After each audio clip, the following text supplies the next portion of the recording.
Most people get this wrong when they try to start a company in Peru.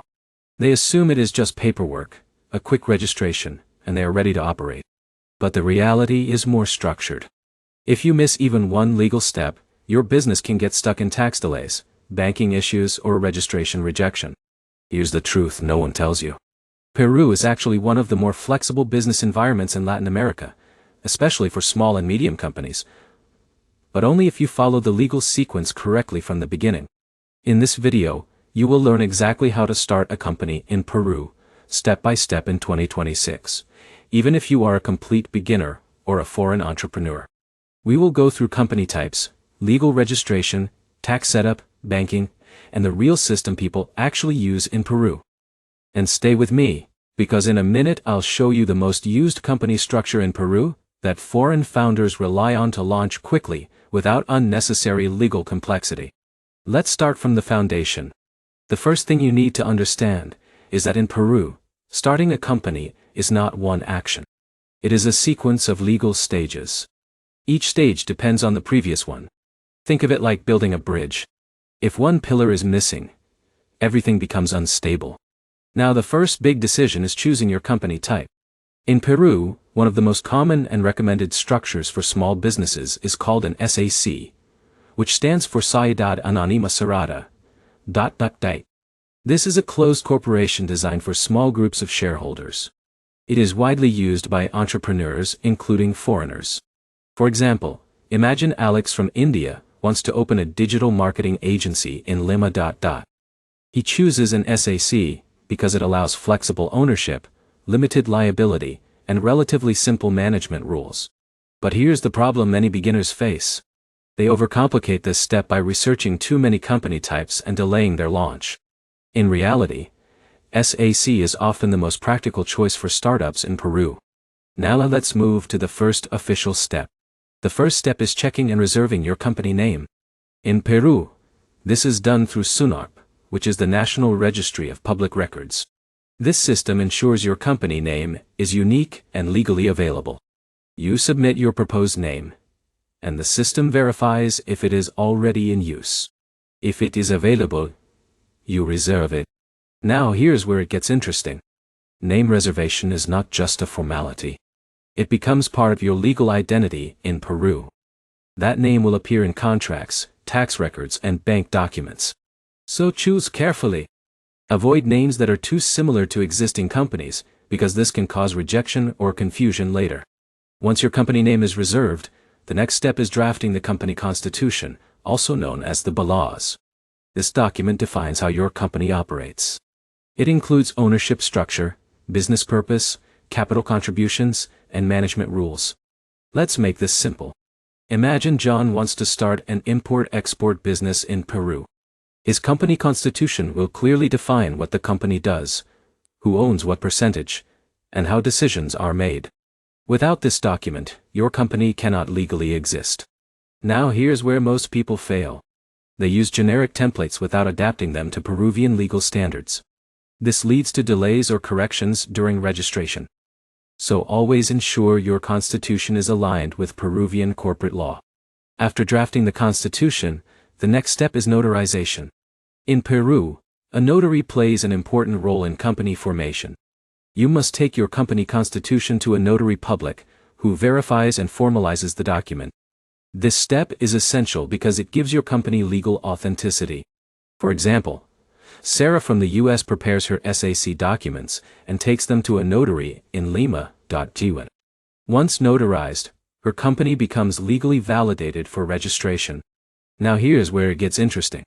Some notaries offer full incorporation services, which can simplify the process significantly for foreigners.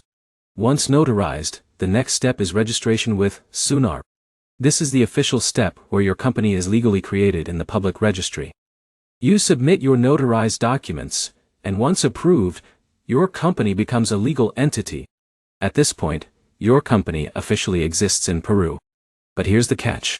Even though your company exists legally, you still cannot fully operate until you register with the tax authority. This brings us to the next critical step. You must register with SUNAT, which is the Peruvian tax authority.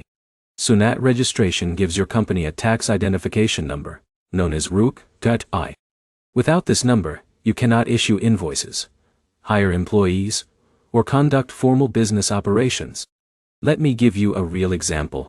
Alex completes SUNARP registration successfully, but he delays SUNAT registration. As a result, he cannot invoice clients or open a proper business bank account. His company exists, but it is not operational. This is a very common mistake. Now here's where it gets interesting.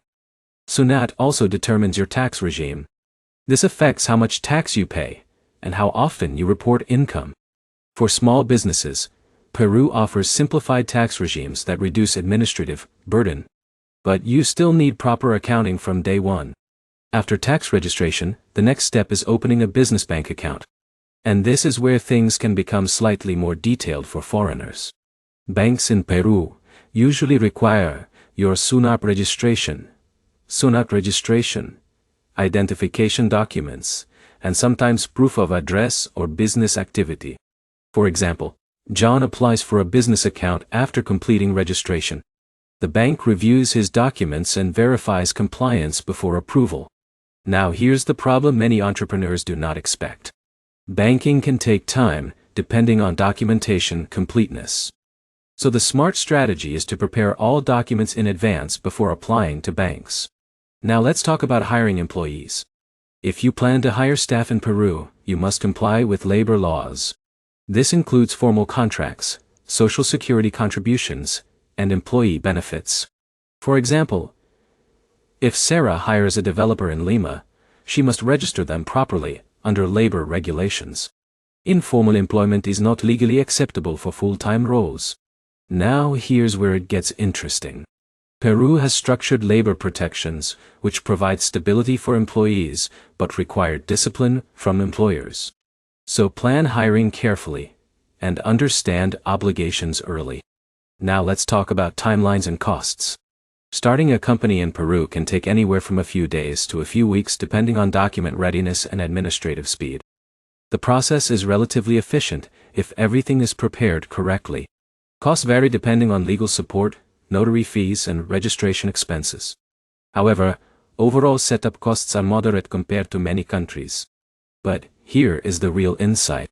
Most delays are not caused by government systems. They are caused by incomplete documents or incorrect filings. Now, let's go over common mistakes. The first mistake is choosing the wrong company structure. The second mistake is not properly drafting bylaws. The third mistake is delaying SUNAT registration. The fourth mistake is not preparing banking documents early. Each of these can slow down your entire launch process. Now let's walk through a real-world example. Imagine Alex from Europe wants to open an e-commerce company in Peru. First, he selects an SAC structure, Broad 1. Then he reserves his company name through SUNARP. Next he drafts and notarizes his bylaws. After that, he registers the company officially with SUNARP. Then he registers with SUNAT to obtain his ROCA. After this, he prepares documents and applies for a business bank account. Finally, he ensures compliance with tax and labor regulations as the business grows. Within a short time, his company is fully operational. Now here's the final insight most beginners miss. Peru is not difficult for business setup. It is procedural. If you follow the correct order, it becomes predictable.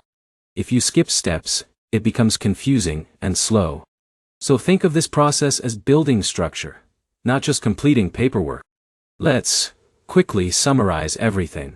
First, choose an SAC structure for most small businesses. Then reserve your company name through SUNARP. Next, draft and notarize your bylaws. After that, register your company officially with SUNARP. Then register with SUNAT to obtain your tax number. After that, open a business bank account. Finally, comply with tax and labor requirements as your business grows. If you follow this exact sequence, starting a company in Peru becomes straightforward and efficient. And here's the key takeaway. Peru rewards entrepreneurs who follow structure and compliance. Once you understand the system, it becomes a very practical place to start and grow a business in Latin America. If you found this guide helpful, like the video, comment with the next country you want covered, and subscribe for more detailed step-by-step global business guides. that make international company formation simple and clear.